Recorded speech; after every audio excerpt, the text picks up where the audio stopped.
Hi, okay, so this is just some uh, information. I'm getting used to using this record the screen here, and this is some information that I probably couldn't give you otherwise. It is on a website called Science for Change. That's number 4, Science for Change on Facebook, where we've been having some very healthy discussions. So you might want to try and join that and have a look at some of these. My most recent post mentions this chap here, Dr. John Ioannidis of Stanford University. We'll be discussing that. That's episode 1 of Perspectives of the Pandemic. We'll be discussing that shortly. Moving on, we perhaps I recommend you have a look at this one, a deep look into the biology and evolution of COVID-19, which is done by the faculty of UC University of California, San Diego. Just going back, the previous one was Stanford, which is, for those who don't know, one of the best universities in America. Now, moving on, he's in there, we don't need him. Here's me, there's my list of YouTubes.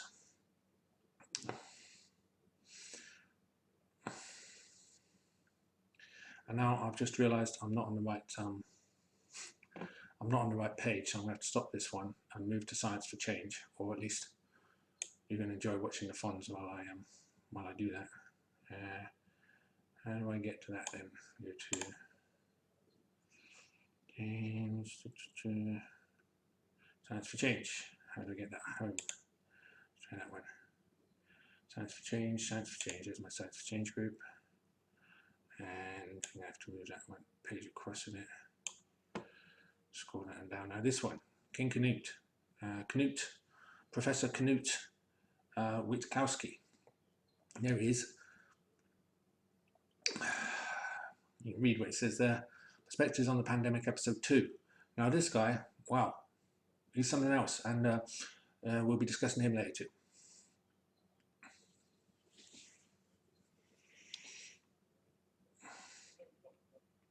We'll be discussing this one perhaps.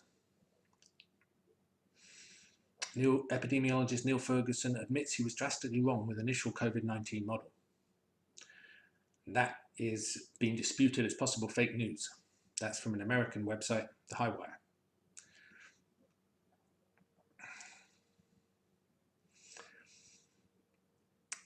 This one here shows how South Korea, Japan, Singapore and Hong Kong, all who did much better than us, you can see those curves are much lower. What do they also do? They also advised wearing masks. Make of that what you will.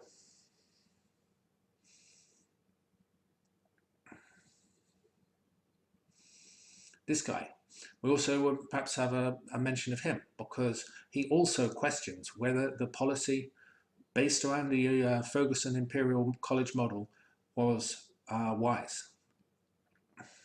That's Dr. J. Bhattacharya from one of these American universities. I'm not sure which one.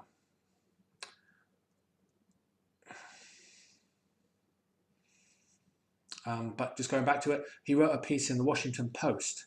If you're a follower of the Washington Post, you may find out that he has already questioned what he calls the conventional wisdom. In other words, what we're doing. Yeah. I'm not going to get involved in any race-related debates. I'm going to ignore those. This one, Professor Nicholas Jewell. Now, in my previous YouTube video that went out last night, I reviewed that one. And I think that's all we need to, that's all there is on that one. So let's stop that one.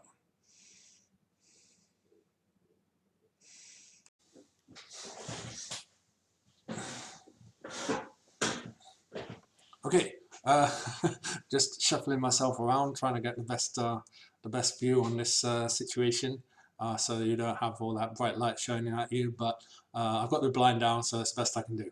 I hope you like my shirt today. It seems to be doing crazy stuff on the movement there. So, but we've got some serious matters to talk about today. I'm going to try and do some video editing for the first time using this Filmora.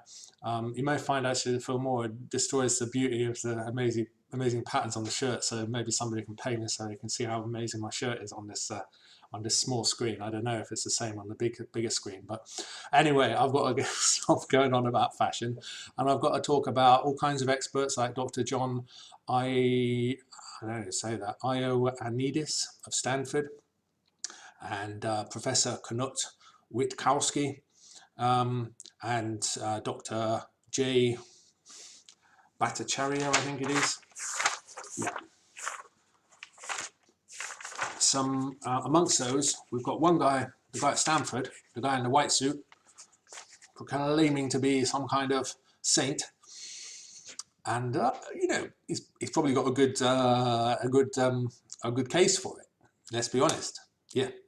Now let's see what he's saying. He's saying a lot of wise stuff, and the summary of what he's saying. I mean, I'd love to. I could quote lots of things from him regularly. Things really beautiful things, like we don't know the best strategy. Yeah. What else have we got? Society is imprisoned and telecommunicating. Another one. Science is the best thing that's happened to humans. You know. So, what can we say about him? Well, I could go through the whole thing, and what I've realised is people haven't got that much time. They might like me and like listening to me, but you know, one of the great things he did was he summarised some of the things that happened in Italy. So you might be interested in this. I'll quickly run through this. He said, one, the demographics were crazy in that it was full of old people who were right at death's door. Then he said Italy already didn't actually have spare capacity in its intensive care units. It had enough to deal with the normal flu that comes in every year. It didn't have enough to deal with flu part 2 or coronavirus or whatever. So that just pushed it over the edge. In other words, he said they were close to collapse, close to saturation. Number 3, in Italy, everyone got admitted to hospital. It didn't matter whether you were a mild case, a moderate case, or a death's door. Everyone got admitted because they thought they could handle it. That meant there were no beds available for when the wave, the tidal wave came in. And if they hadn't done that, they might have coped a lot better. Number 4, he said, hospitals got infested with virus. That basically people were breathing out virus. And what I've recently calculated is that if you realize the surface of your lungs are the size of a football pitch, and not a lot of people know that, they're the size of a football pitch if you were to lay them out, because they're so folded. They're folded on top of each other like this, and it makes an enormous surface area, okay? That if and these viruses, they're massively infectious. It's not like a normal exponential where you get doubling of, say in a leukemia. The reason you have a problem is the B cells or the T cells divide and they double and they double and they double. So 2 becomes 4, becomes 8, becomes 16, becomes 32, becomes 64, becomes 128, becomes 256, becomes 512, becomes 1028, becomes 2056. Is that right? 2000 and 1000. I've lost my numbers now.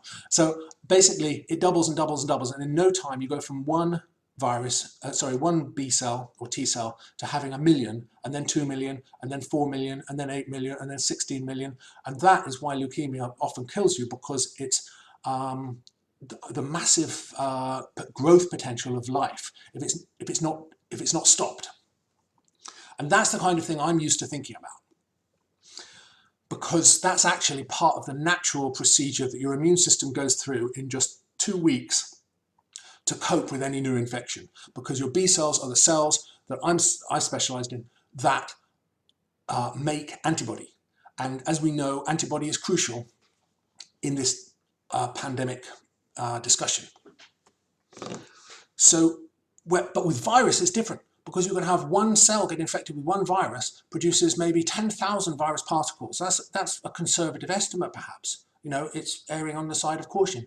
If those 10,000 virus particles infect 10,000 cells, and then those 10,000 cells release another 10,000 virus particles each, you've got 10 to the 4 times 10 to the 4. You've got 1 times 10 to the 8 already.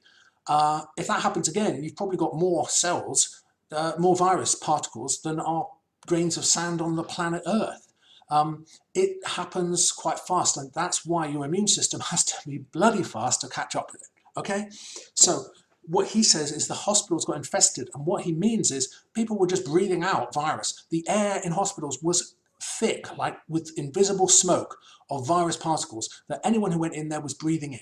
All right, you can put a mask on, but if it's as thick as that, any fireman will tell you smoke will get past anything. It will get through it will get in through the cracks. So I think, and I've been thinking it for a while, that our doctors should actually have respirators, and that the PPE they're being given isn't good enough. But that's something I've kept to myself until today. But he said, yes, the hospitals got infested. 5, the 5th point he made about Italy, was that there was this Champions League match where everyone celebrated their victory. I think it was Atalanta beating some Spanish side.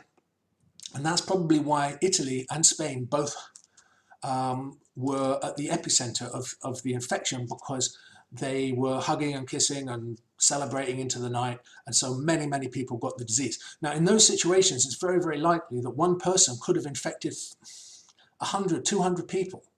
Yeah. And even people who weren't infected were spreading it to other people. So they weren't really your normal infectious spreaders. They were just spreaders because it was on their hands or cheeks or whatever. So they were passing it on that way without actually, although they would get infected, they hadn't actually become infected. They were just, they just had it on them, just like a door handle would have it on it. Okay. Now, I'll tell you what he didn't say. In over an hour of discussing this, he did not dare talk about herd immunity. And that's very frustrating, because before I watched his show, I watched the show, or the episode with Professor KNUT on, or KNUT, or KNUT, or whatever you want to call him. And you know, I'd really like to talk about him first, but he's episode 2, so it kind of makes sense to talk about him second. But but KNUT did, or NUT, or whatever you call him, he did talk about herd immunity. He did talk about why respiratory viruses need herd immunity, why old people are protected by the herd immunity, why the herd immunity can possibly spread very fast.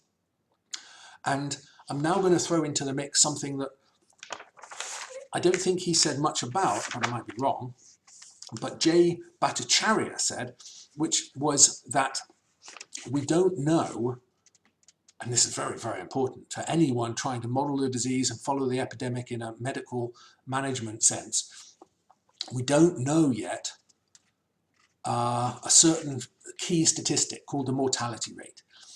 Now, the mortality rate, as far as I can understand, is how many people who catch the disease actually die. And that's because we don't know how many people catch the disease. We know how many people die, more or less, but we don't know how many are catching it. One way of knowing is when people report as sick, you test them, but it's not good enough, because there might be 1,000 people for every person who reports sick who is actually getting infected but not dying. And that's very important that we know that. And that's why they want the antibody tests rolled out as soon as possible. But the test that they're going for is the cheap one that you can do on your desk, rather than the expensive one that takes a lab technician to do.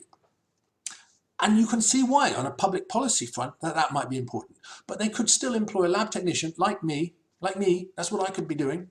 And I could be running test after test, maybe screening, let's say, 500 people per day, and say just random people from, say, your company, your village, your community, some kind of random sample, and say how many people have had it, how many people have antibodies to it, how many people have been exposed to it, not who have it now, although if you combine it with the PCR test, you will know how many of the people still have it, but also have antibodies, because that can be, you can have an overlap on these things.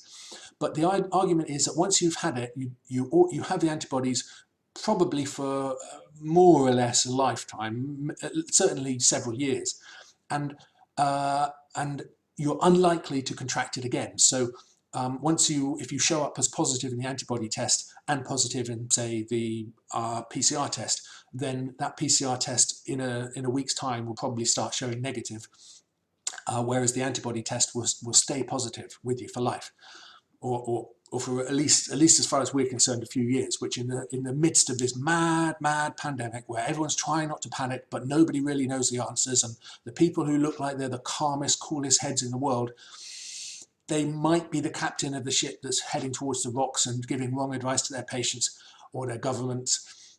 We just don't know. And so there's a big element of that you've got to bear in mind, that these experts, they're probably going to stick to their guns through this, because if you change course and change direction in the midst of the pandemic, you look like you've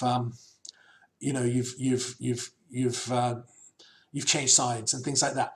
But I think it's important that we change the side of the argument of the debate we're on based on the evidence. So I think all doctors and scientists, we shouldn't be afraid to change sides. If we think, oh, I was on the side of herd immunity, but then I changed my mind because Ferguson's model said I more or less had to, then I'm saying, well, hang on, what about the alternatives to Ferguson's model? And one of them is KNUT. So going back to KNUT, he's saying conventional wisdom, if you treat it like a flu epidemic, it will go away. Now, I was fascinated with the conviction that he was able to say this, with the absolute looking at him in the eyes, which a lot of these people, Ferguson for one, he won't look the camera in the eye and tell it what he's saying. He'll look the interviewer in the eye. I'm suspicious of Ferguson because of that. But KNUT will look me in the eye on the camera, and all right, he suffers under that. He looks like a man. At times I thought he looked like a Nazi under interrogation in the whatever it was after the Second World War. Those war trials. He looks like a bit like that. But you know what? I think that's a Polish name, and the Polish suffered under the Nazis, so for that reason I'm going to give him a little bit of leeway on this. And what I'm going to say is, although I don't believe everything he said, and I'm not confident with everything he said, and this is what I want our experts to really start debating and picking these people apart on the news programs and getting these experts to go at it like a political situation, because then their arguments and their lies or their mistakes will show up and we can move on. And I don't want anyone to be pulled apart. I want people's arguments to be shown to be flawed, and then they can go, maybe you've pointed out something I need to give some more thought to, and we can survive and go on. And we don't need to fight to the death like these politicians often seem to do. But of course, they're prepared for it. They're used to fighting in public. Scientists aren't used to fighting in public. They're used to fighting in scientific debates, which are very, very small audience. If you got 100 people to your scientific presentation, you're doing very, very well. Politicians, tens upon millions, perhaps billions, listen to their debates. So, people, please bear this in mind. Now, what I wanted to say, the clincher, I want to bring you as up to date as possible. The clincher with the KNUT situation is, he's saying, more or less do nothing, you would be better off. Your children would be better off. Your society would be better off. Your economy would be better off. That's exactly what I've been saying all along. But of course they're saying, well, the healthcare systems would suffer. He's saying no. And do you know what we have to now look at? We have to look at the honesty of the debate, and we have to ask, what's happened in Sweden in those last few days when we've been in lockdown and they haven't? What's happened in Brazil in the same situation? And if you look at the number of cases or the number of deaths, either of those statistics, number of cases or number of deaths, Sweden is not showing an exponential growth. Brazil is not showing an exponential growth. These are the two countries that, according to all the modelling that I've seen, should be showing this massive peak. And that makes me think, well, hang on, is this massive peak just something that statistic programs churn out, mathematical modelling programs churn out? No, it's very real. We saw it in the pandemic of 1918, in the Spanish flu, where Pittsburgh and compared to St. Louis, Pittsburgh versus St. Louis, and if I can remember this rightly, I think, well, one of them didn't do anything, and the peak was massive, and lots of people died because healthcare systems couldn't cope. The other one took out social distancing measures, and healthcare services managed to deal with it, and people survived. And that is what a lot of people are saying. That's why we need the lockdown. But let's look at Sweden. Does it look like Pittsburgh and St. Louis? Does it look like they're getting that peak? It doesn't look like that. Now, a lot of the calculations are also based, let's bring in the a statistical figure now from these models of various kinds, and that is the R0 value. This is the value that says, what is the, there's a special name for it, but it basically means how many people on average will one person who is infectious actually infect. And it's believed that this virus is about 2.5, something like that. It's a wild guess, people, because they don't do enough testing. There could be far, far more. You might find one person is incredibly infectious because he goes around kissing everybody at the football. You might find that some people don't infect anybody.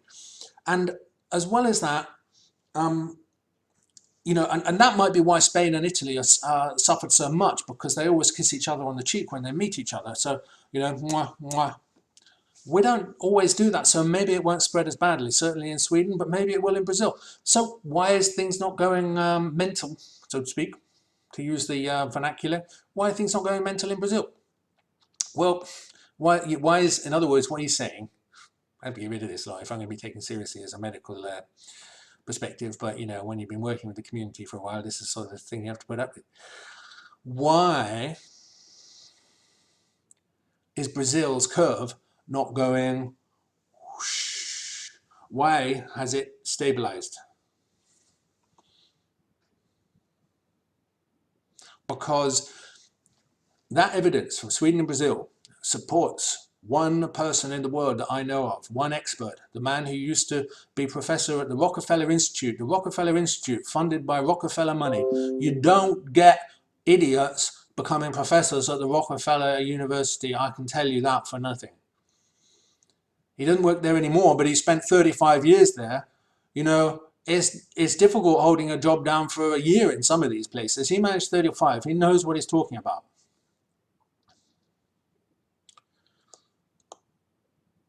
You would think. But he disagrees with this young Ferguson chap with his computer.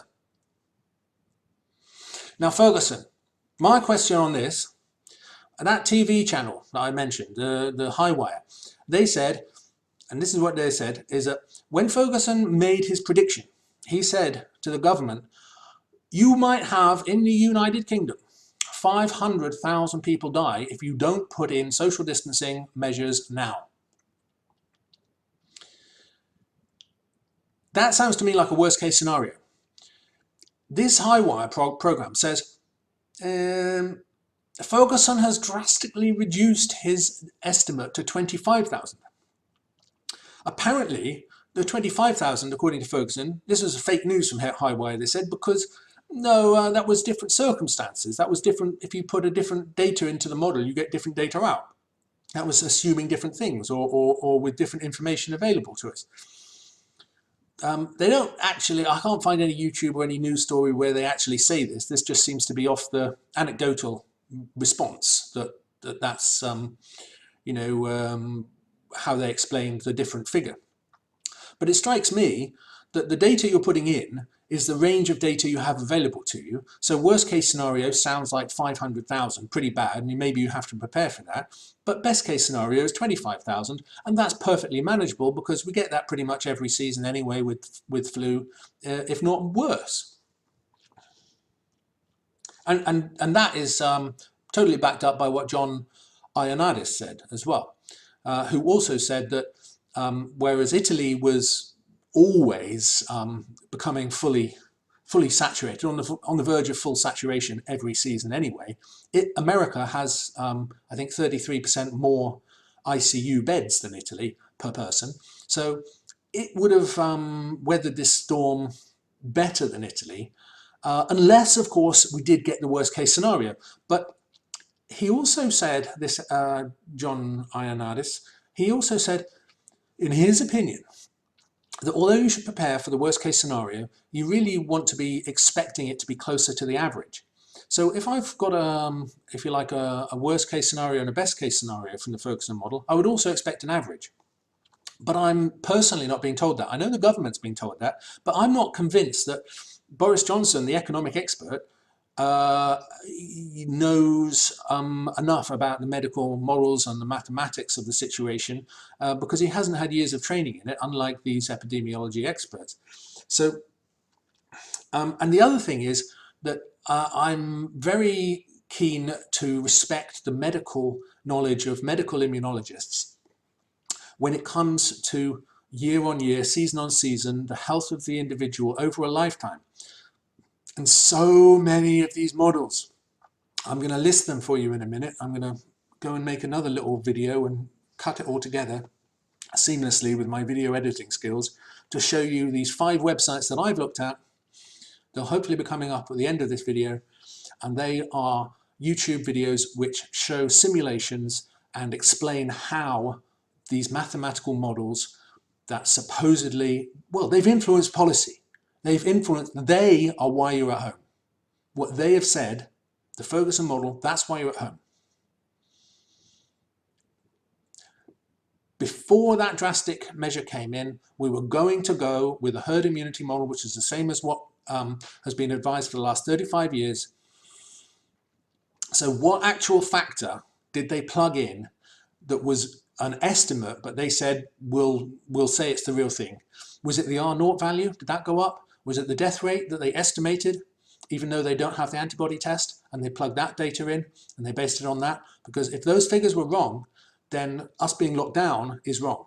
And us being locked down is an infringement of our civil liberties. And if that is based on a false or fraudulent claim by a scientist, then it's the greatest con trick and the greatest crash of capitalist society in the history of humanity.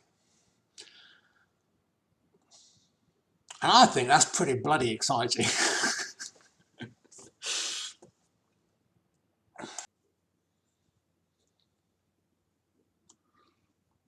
Okay, I'm going to read this one out where it can.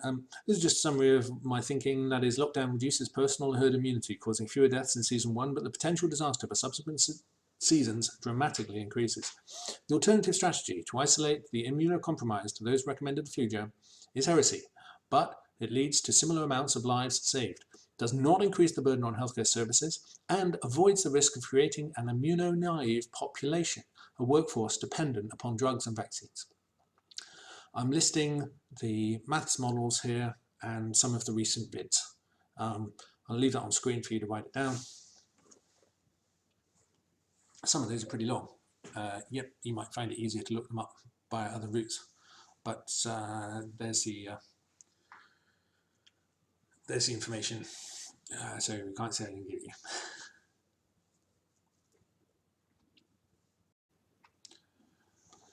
Okay, I just realised so that here's some more info pulled off web these better, from Facebook, advertising, Science for Change, put on my, but it's the data has actually come from Worldometers, and Worldometers is tracking all the new cases, all the deaths, all the number of tests in every country around the world, and highly helpful website. I recommend you have a look at it if you're interested in these sort of things, if you haven't already. Here's some more info pulled off 3 charts for daily new cases, Facebook and Science for Change. What we're looking at is, but it's the data has actually come from Worldometers, Brazil second, Worldometers is tracking all the new cases. So anyone who's claiming that the measures are having a good effect by flattening the curve in the UK, as you can see down here, that instead of this peak going up here, website, I recommend you have a look at it if you're interested in these sort of things. It actually appears to have flattened off, and people saying now the measures 3 charts for daily new cases. Look at also what's happening in Brazil. Is flattened off in Brazil. What we're looking at is flattened off in Sweden. So Brazil, this appears to support what Professor KNUT was saying, even though I've got my doubts about anyone who's claiming that the measures are having a good effect by flattening the curve in the UK, virus down here, influenza that he's used to this peak going up here, such as it's actually other factors that we don't actually who don't actually know. There's so much we don't know, but also what's happening in the antibody test. So I think what this comes round to saying is, even if these little do-it-yourself tests to support what Professor KNUT was saying, even though I've got my doubts about some of roll out such as that aren't actually ready yet, there's other ways of doing it, which is using lab technicians to do tests in Petri dishes other factors that we don't actually know the antibody ELISA so much we don't know because we haven't done the antibody test. The gold standard. I think what this comes around to saying is even if these little do-it-yourself tests, you can run it out, roll it out, you can do NHS small-scale trials. You can take a community or a village that aren't actually in the heart of the pandemic. There's other ways of doing it, which is using lab technicians. You can run 100 tests quite easily. A person like myself could probably, with a little bit of equipment and maybe a technician, could easily run the antibody ELISA probably test, which is in a day, the gold standard. If given the right way of knowing right time of the test, if you run those tests, get those results, and run it out, roll it out. At the moment, we don't really even have that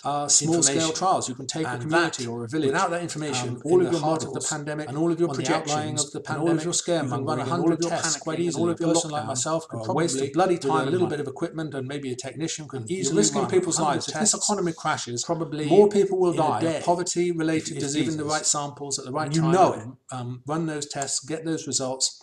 At the moment, we don't really even have that information. And that, without that information, all of your models and all of your projections and all of your scaremongering and all of your panicking and all of your lockdowns are a waste of bloody time and money. And you're risking people's lives. If this economy crashes, more people will die of poverty-related diseases, and you know it.